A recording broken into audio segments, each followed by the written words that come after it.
यहां पर आपको सुनवाते हैं बीजेपी और कांग्रेस की तरफ से एक दूसरे पर कैसे आरोप लगाए गए। जयराम रमेश और अनुराग ठाकुर ने क्या कुछ कहा। सवाल अभी आप देख रहे हैं मणिपुर में क्या हो रहा है, एक वो अभी नया मिसाल है। और भी राज्यों में ध्रुवीकरण फैलाया जा रहा है, हिंसा फैलाया जा रहा है। सामाजिक सद्भाव जो बिगड़ा है, सामाजिक सद्भावना जो बिगड़ा है, उस पर यह सवाल है। ऐसा क्यों है प्रधानमंत्री जी कि चुनावी फायदे के लिए जानबूझकर बंटवारे की राजनीति को हवा दी जा रही है। और 2014-2019 में जो उन्होंने वादा किया देशवासियों से, उसमें से एक वादा भी पूरा नहीं किया।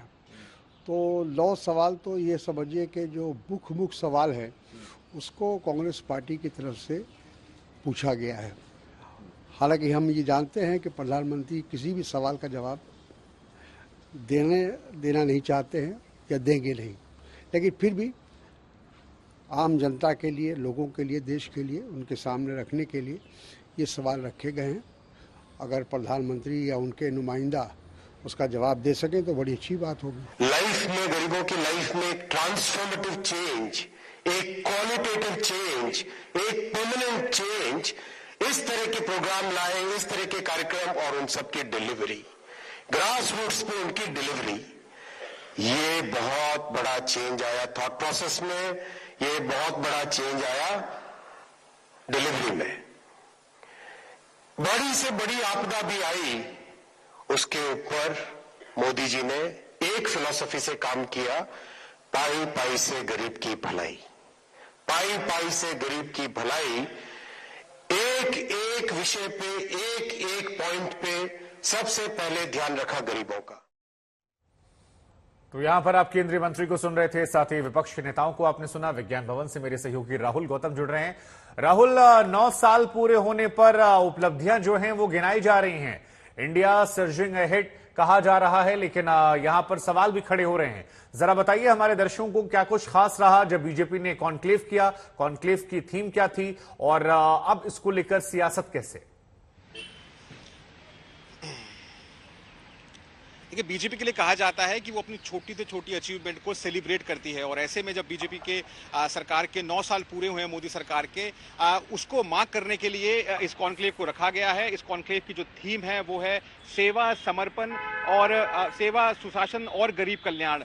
बीजेपी ये चाहती है कि इसको एक जन भागीदारी का कार्यक्रम बनाया जाए, इसीलिए इस कॉन्क्लेव में ना सिर्फ जो नेता हैं बीजेपी के वो शामिल हो रहे हैं, बल्कि जो सेलिब्रिटीज हैं, चाहे वो बिजनेस फ्रेटर्निटी से आते हों या फिर वो फिल्म इंडस्ट्री से आते हों, उन तमाम लोगों को शामिल किया गया है ताकि डिस्कशन हो कि पिछले 9 सालों में लोगों की लाइफ कैसे चेंज हुई है। अभी जब मैं और अब बात कर रहे हैं, इस समय जन जन का विश्वास के नाम से एक थीम प्रोग्राम वहां पर चल रहा है, जिसमें नवाजुद्दीन सिद्दीकी जो कि बॉलीवुड एक्टर हैं, किरण शॉ जो कि बिजनेस वुमेन है, ये तमाम जो लोग हैं वो एक पैनल डिस्कशन कर रहे हैं, जिसमें ये बताया जा रहा है कि कैसे पिछले 9 सालों में लोगों की जो जिंदगी है उसमें सहूलियतें बढ़ी हैं और आगे का रोड मैप कहाँ है। लेकिन ठीक उसी समय जब बीजेपी इसको सेलिब्रेट कर रही है, उसी समय जो कांग्रेस पार्टी है वो सवाल उठा रही है कि किस तरीके से पिछले 9 सालों में 9 सवाल पैदा हुए हैं, चाहे वो सोशल जस्टिस हो, उसके ऊपर महंगाई हो, अनएम्प्लॉयमेंट हो, फॉरेन डिप्लोमेसी हो या फिर नेशनल सिक्योरिटी हो, इन तमाम चीजों पर सवाल खड़े हुए हैं। बाकायदा ये बुकलेट इशू की है कांग्रेस पार्टी ने, और आज, कल और परसों 3 दिन तक लगातार कांग्रेस पार्टी इस प्रेस कॉन्फ्रेंसेस करेगी। बीजेपी का साफ तौर पर यह कहना है कि पिछले 9 सालों में जितनी भी अचीवमेंट्स हैं उनको हम लोगों तक पहुंचाना चाहते हैं, ताकि अगले साल जब चुनावी साल हो तो उसमें उनको फायदा मिले। और ऐसे में बीजेपी चाहती है कि इसमें ना सिर्फ नेता शामिल हो बल्कि तमाम तरीके के लोग शामिल हों। ठीक है, आपका बहुत बहुत शुक्रिया, आपसे हम जुड़े और आपसे जानकारियां ली। केंद्र में मोदी सरकार के 9 साल पूरे होने पर बीजेपी ने एक मेगा कैंपेन प्लान तैयार किया है और इसी कड़ी में दिल्ली के विज्ञान भवन में मेगा कॉन्क्लेव जारी है। 9 साल सेवा, सुशासन और गरीब कल्याण की थीम पर इस आयोजित कॉन्क्लेव का उद्घाटन गृह मंत्री अमित शाह ने किया। कई पार्टी के नेता और खास मेहमान भी